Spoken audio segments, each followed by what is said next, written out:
no livro da Suzane tem uma rebelião também. A Suzane sobrevive a uma rebelião, que inclusive é uma rebelião feita pelas mulheres do PCC, que era quando teve um racha das mulheres do PCC.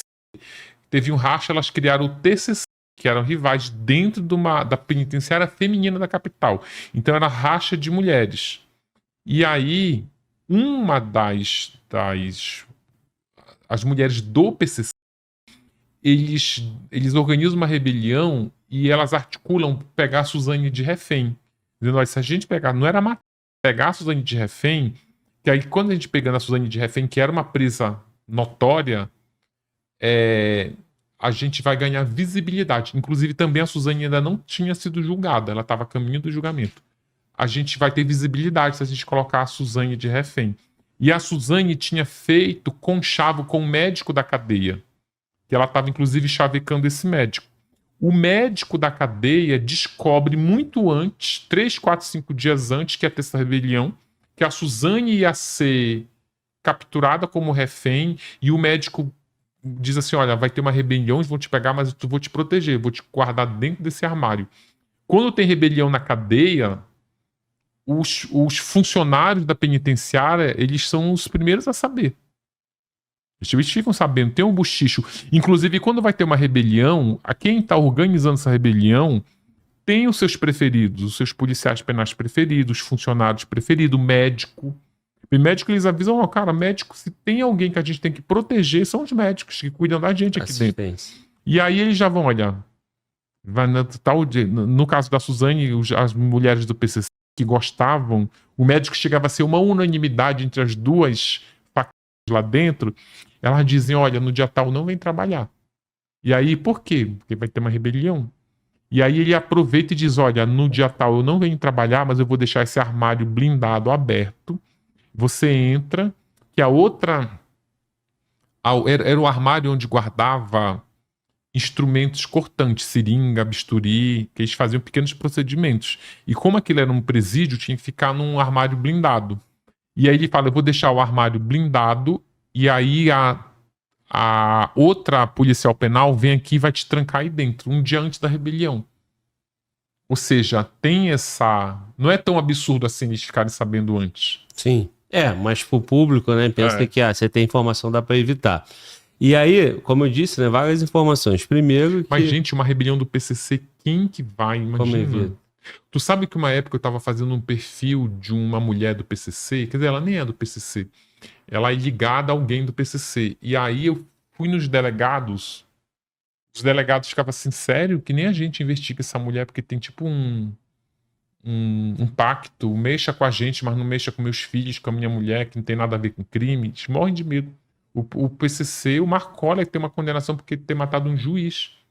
Lembra? Tipo, tem aquele outro promotor lá que vive sendo ameaçado. Tipo, agora, atual?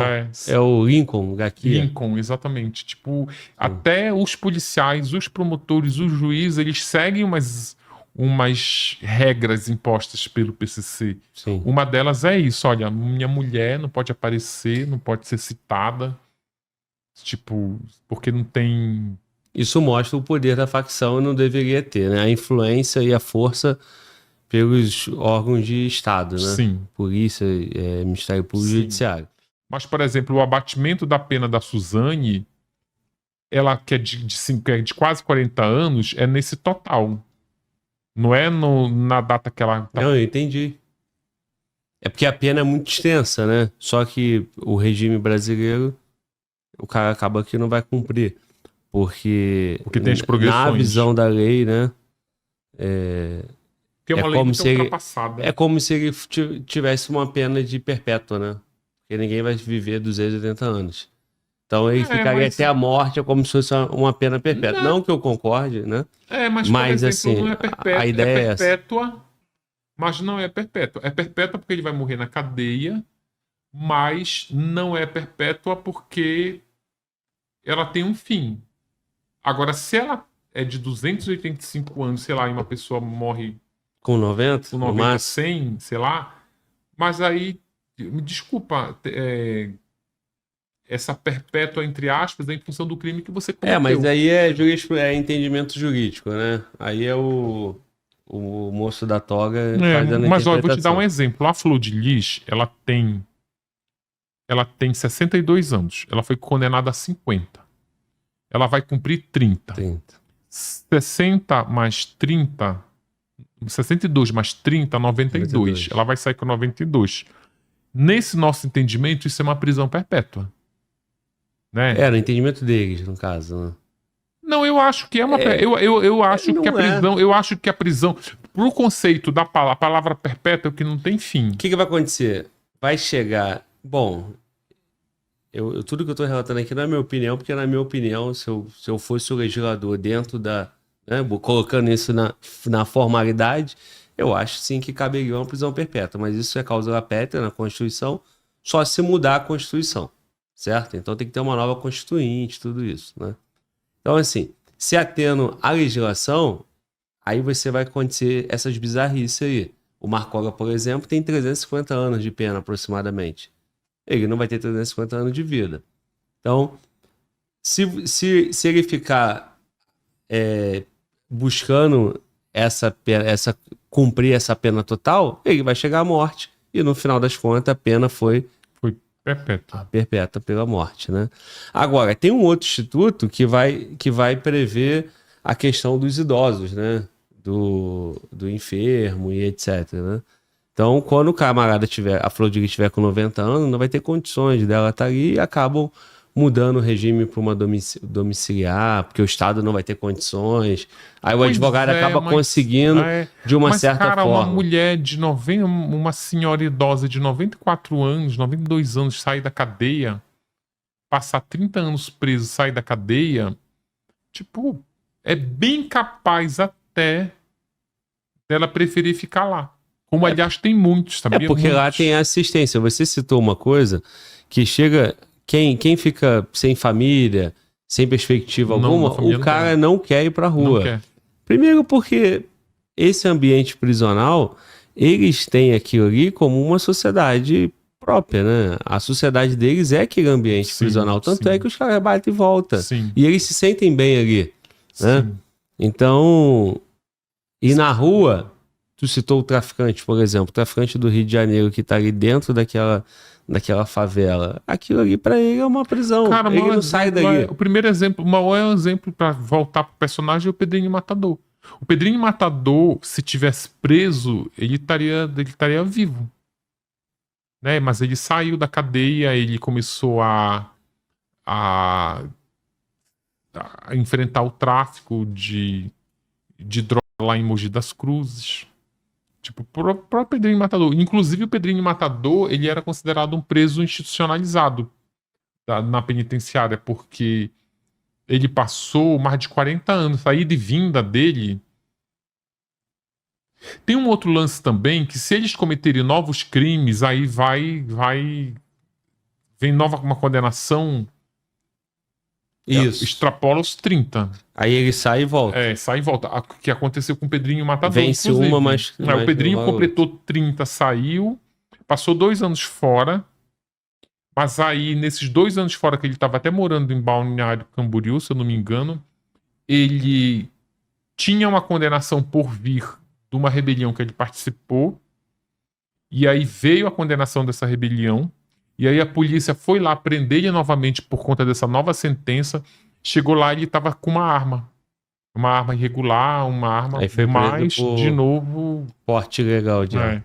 E aí ele voltou... Isso foi, se eu não me engano, 2013, 14. Aí ele veio ser solto de novo agora em 2022, né? Passou 2 anos preso. E já que a gente tá falando de matador, Pedrinho Matador, principalmente o que ele relata de ter matado na cadeia, tu já pesquisou sobre o Lúcifer, que é um matador do PCC, que há relato que ele tem 50 mortes dentro da prisão? Tu já ouviu falar? Já ouvi.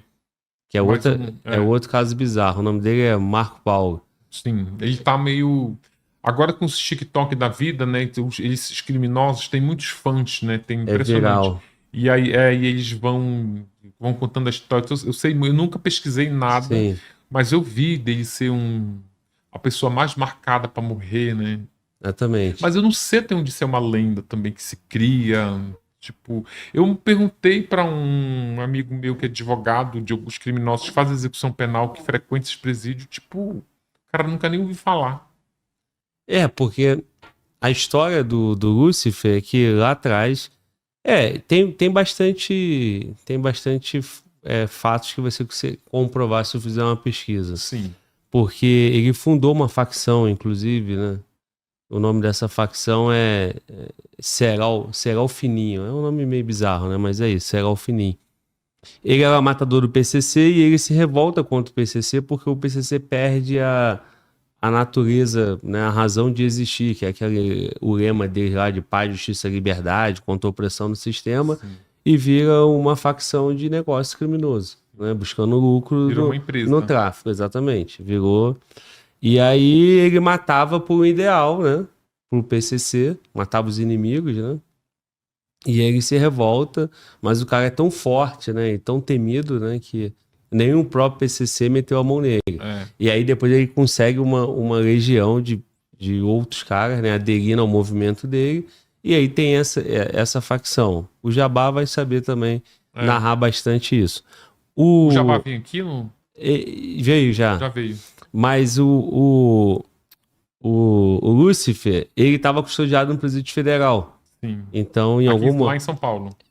Presídio Federal em Campo Grande, eu estive lá na época que ele estava lá, né? Eu estava lotado no Presídio Federal. Eu sou da carreira, né? Então agora eu estou em Brasília, mas em Brasília ele não veio, mas ele saiu de lá e foi para Catanduvas, lá do Paraná, e de lá ele voltou para São Paulo. Fica naquele sistema do RDD. Isso. 22 horas na cela. Sabe, ainda tem uma outra coisa também, que às vezes você tem uma história, mas aí eu fico mais à vontade de até conto quando é relato de policial penal, de outros presos, eu sempre segundo, não sei, mas cara, pra eu bancar, assim, eu tenho que ser no processo. Porque mas aí que acontece? Aquela história igual do Pedrinho Matador. Eu concordo contigo, morte na cadeia tem um interesse ali do Estado, o Estado está custodiando o cara, então tem que dar uma explicação. Porém, por exemplo, tá lá numa cela com 50 caras, alguém morreu. Eles simulam uma morte, um suicídio, né? E aí você não chega a conclusão nenhuma, entendeu? Ou então acontece, de repente, ali algum desvio, algum vício num processo. Tá, mas aí nesse exemplo hipotético que você deu, essa morte, ela não fica na conta de ninguém. Acaba que não tem... Então, se ela não tá na conta de ninguém, eu acho que ela não vai estar na conta do Pedrinho.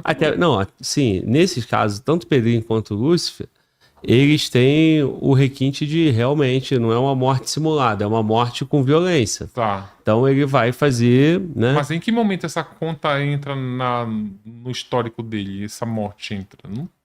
Agora, o Lúcifer, tu conta uma história do Lúcifer, por exemplo, que é uma história que ela tem consistência. Inclusive, do jeito que tu contou, ela é até crível.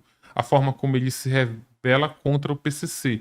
Mas o Pedrinho Matador, ninguém conta uma história que justifique. Sim.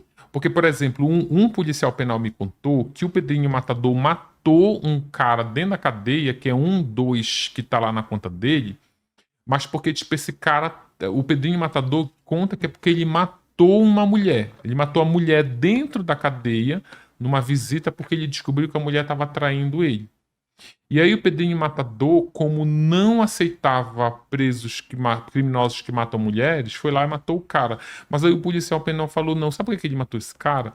Porque esse cara era o líder da galeria e ele queria assumir o lugar dele. Mas coloca a história nobre por trás, né? Nobre. Exatamente, para poder virar lenda. Mas, cara, se ele for... A maior prova de que eu acho que essa lenda dele era uma balela é a vida dele fora da cadeia, que é o que a Isa Toledo fala, a biógrafa dele, fala, cara, o Pedrinho Matador tava tentando sobreviver. Tipo, ele não era essa pessoa temida, ele era uma pessoa que tinha esses fãs que ele lá no podcast ficava falando pacífico, isso. Inclusive. Exatamente, que era eu vi os vídeos que ele gravava lá no TikTok. Era de um personagem passivo, não era de uma pessoa que nenhum momento da vida foi assustadora. Agora eu me prendo ao perfil psicológico escrito psicólogos forenses dentro das penitenciárias, no bojo da execução penal dele, em que dizem que ele era mitômano e que ele era uma pessoa, palavras que eles usam, fantasiosa, criava... Tem uma outra palavra que é bem engraçada, contava... Era fantasioso... Exagerada. Contava exagerava histórias em seu benefício próprio, isso está tudo lá. Não, sim. Inclusive o livro ele traz os relatórios psicológicos do Pedrinho Matador com muito detalhe, porque eu acho que é isso que, por exemplo, se você tem um preso ou uma pessoa dando relato e tu tem laudos psicológicos onde eles desnudam o personagem, óbvio que eu vou dar muito mais, jornalisticamente, muito mais valor para um laudo, onde está lá escrito no processo de execução penal com o nome da psicóloga, a nomeação, que antes, o processo penal é uma coisa maravilhosa, porque antes vem o juiz nomeando ela. É o primeiro que está lá. Aí daqui a pouco vem ela com o registro da entrada dela na cadeia. E ela anotando, inclusive, dizendo a roupa, o estado que ele estava, se estava bem vestido, mal vestido, com o uniforme assim, assado. E aí depois vem as entrevistas e o laudo. Sim. Agora as pessoas não aceitam, a verdade é essa, elas preferem... Não, eu acho que é igual você criar um personagem, criar uma admiração por ele e depois você não aceita a decepção dele não ser o que você... Você tá tão envolvido e você não quer ser considerado como um trouxa que foi enganado, né? Então ele tem que continuar sendo aquilo, porque senão, pô... Aí na hora deles se revoltarem, eles vão se revoltar contra quem? Pra quem trouxe a verdade. Mas assim, essa questão, por exemplo, uma rebelião, tem vários mortos lá, tem 7 mortos, quem foi que matou? Muitas das vezes o Estado não consegue. Aí a própria massa carcerária ali fala assim, ó, vai lá e assume. Mas aí na hora de eu colocar isso como um material jornalístico, eu vou no oficial, não só... Isso para mim é uma hipótese. E uma hipótese, como qualquer hipótese, ela pode ser verdadeira? Pode. Ela pode. Ele pode ter matado um monte lá e ter colocado o nome de outro numa rebelião? Pode. Mas aí para eu relatar, eu preciso do registro. Não, sim. No caso, ele estaria assumindo morte que não foi ele, né? Porque assim, mas só que só tem 12 mortes no registro. Mas aí, se ele assumiu então, morte que não é dele, ele não matou. Mas ninguém sabe, né? Aí fica, Mas não é nem isso, porque senão teria o registro lá, né? Na rebelião tal, ele matou 5. Mas, por exemplo, o Lúcifer tem isso. Tem registros na rebelião do Lúcifer dele matar 5 caras de uma vez só. Ele entra na cela e pega os 5 e mata os 5 e sai. E deixa os 5 corpos lá. E aí tem um nome. Aí eu não sei se eu tô te contando uma lenda também, porque eu não sei os relatos, fatos. Pra mim, o primeiro morreu, sei lá, matou.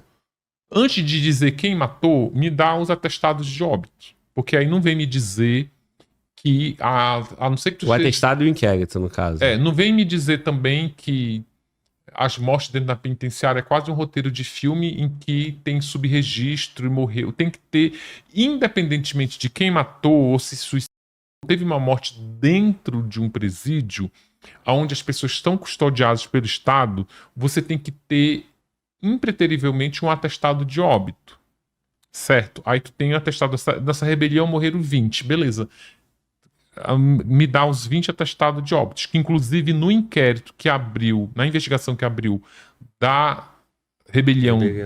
Da casa de custódia, o relatório feito pelo diretor da penitenciária, que depois até morreu assassinado lá pelo PCC, ele conta o nome de quem morreu. E aí abrimos a investigação para saber quem matou. Agora, ali tem atestado de óbito, olha, morreram X. Agora, se não tiver um atestado de óbito, aí não dá para eu bancar uma história. Ele foi lá, entrou e matou 5. Matou 5. São 5 pessoas, então essas pessoas não estão ali de forma anônima. Elas têm um processo de execução penal, elas têm se morreu, saiu daqui, entrou vivo, saiu morto, tem um atestado de óbito. Concordo. E aí, depois que tem quando tem um atestado de óbito, uma coisa também que o atestado de óbito traz é a causa da morte. Se essa pessoa foi assassinada, porque eles também morrem de causas naturais. Naturais. Vai morrer de doença, vai Uhum. morrendo de um monte de coisa. Mas aí, se ele morreu assassinado por alguém, tem que abrir uma investigação. Se ela está sendo atribuída a alguém, em algum momento da investigação, aquela pessoa tem que aparecer pelo menos como uma suspeita. Sim, concordo. Concordo. Agora, como eu te falei, é uma hipótese. Pode ser verdade? Pode. Tu lembra da Verdade. história que tu citou sobre o Vilela entrevistar o Pedrinho Matador? No podcast, esse é o problema. Porque, assim, no teu trabalho jornalístico, você vai fazer essa pesquisa e você vai sim. produzir um livro. Agora, num podcast, o que o Pedrinho sentar ali e falar num podcast, como é que você refuta, né? Nem é a função, nem a ideia do podcast, né? Podcast é uma entrevista. Agora, ou você faz isso antes, que também é inviável, usando o Vilela como exemplo mais uma vez. O Vilela faz 9 podcasts por semana, né? Se ele for fazer esse levantamento todo, ele não grava. Sim. Né? Mas assim, Mas também não é o propósito, né? Não é o propósito. A internet faz isso, né? Então é um risco que o Vilela ia assumir, é um risco que eu assumo se eu for entrevistar alguém com esse perfil, né? E o pior que, tipo, quando eu falei pro Vilela que ele não deveria entrevistar, era muito mais era mais pelo perfil do programa dele mesmo, de ser... Porque pra tu entrevistar um criminoso... Matador, eu acho que a que se possibilidade orgulha das mortes. a possibilidade de fazer uma apologia ao crime ali é muito grande. Isso. Mas e aí, por exemplo, se for, o Vilela não é jornalista. Se ele for confrontado por um jornalista, e aí, por exemplo, na hora que ele disser que ele matou o prefeito lá, e ele conta que matou o prefeito, que ele tinha inclusive em praça pública. em praça pública. Aí tu vem com a história de tá aqui a história do prefeito. Apresenta o laudo que o cara morreu de velhice. Não é do jeito que você conta. E agora? Como é que você rebate isso? Mas isso não vai ser feito nunca, né? Ele nunca. morreu. Não, digo, não vai ser feito nunca num podcast. Não vai, não é ideia. Né? Mas, por exemplo, se qualquer programa jornalístico onde vão entrevistar, é feita uma pesquisa antes, uma pré-produção. Tem lugares que eu vou dar entrevista, a entrevista é amanhã, 2 dias antes já tem um jornalista me ligando. Isso não sei o quê. E outra coisa, no livro, o livro passa por um crivo jurídico. Se eu não tiver prova das coisas que eu tenho, que eu estou colocando aí, não entra no livro. Sim. Por exemplo, na hora que tem coisas lá, isso aqui, tu tá acusando essa pessoa daquilo. Tu tá dizendo que essa pessoa está com a outra. Qual é a prova que tu tem? Sim. Agora, num podcast que é entretenimento, não é jornalismo, não tem essa exigência. E assim, o que você trouxe no livro são 2 fatos. Que é a principal história dele, uma tá ali, que é a história de matar o próprio pai após o pai matar a mãe. Né? O coração e o coração. Então, E ainda cuspi porque não gostou do sabor, gente. Não é igual coração de galinha, né? Que come no churrasco, né? Ainda tem...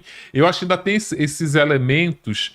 Porque a legião de fãs que ele criou era muito em função de quão fantástica era a história dele. Sim. E dessa coisa dele ser esse anti-herói que só matava, né, quem deveria morrer. O cara, se ele tivesse matado o maníaco do parque, que eu acho que ele jamais mataria, se ele tivesse matado o maníaco do parque, ele teria se tornado um mártir, porque, tipo, todas essas mulheres que... O estrago que o maníaco do parque fez com vítimas que estão aí sequeladas por ter sobrevivido ao ataque dele, essas mulheres se sentem vingadas, o cara matou. Tem mulher que tá apavorada com a possibilidade do cara sair em 2028. Sim. Se esse cara tivesse sido assassinado, essa mulher não tava apavorada agora, entende? Então eu acho que ele vai nessa toada. Ele só matou o cara porque o cara carimbou na carteira de trabalho que é ladrão, matou. Aí tem uma outra morte que é fantástica também, que é de um primo, que toda a família dele toda admitiu isso. Que é um primo que deu um soco na cara dele, e aí ele trabalhava num canavial, tinha uma máquina de cortar cana que tinha uma lâmina, e ele jogou o primo dele dentro dessa máquina, e aí ele apertou o botão e as lâminas dele foi... E ele conta isso, as pessoas... E aí eu ia com a família do Pedrinho Matador e começava a contar isso, a mulher começava a rir na minha... Tu acredita nisso mesmo? jornalista. Mas é a internet, né, cara? A internet sim. facilita tudo isso. E ele tem o mérito de ter dado a cara dele a tapa. Por exemplo, qualquer criminoso que sai da cadeia com cumprimento máximo de pena, acusado de homicídio, tenta reerguer a vida, eu conheço muitos, cara, muitos. Faço muitas entrevistas, muitos trabalhos. Quando eu vou atrás de história de Suzane, de Maníaco do Parque, é atrás dessas pessoas que eu vou, pessoas que cumpriram pena junto com eles e agora estão tentando se reerguer. Cara, essas pessoas, elas andam na sombra, elas andam por dentro do subterrâneo, porque elas têm vergonha do crime. Elas não querem falar do crime, elas estão tentando conseguir um emprego sem dizer que é criminoso, que tá cumprindo pena. Tipo, eles não têm orgulho. Já o Pedrinho Matador aparece, não, eu sou o matador, olha o nome, Pedrinho Matador. Uhum, tipo, sim. E ganhou fama por isso. é.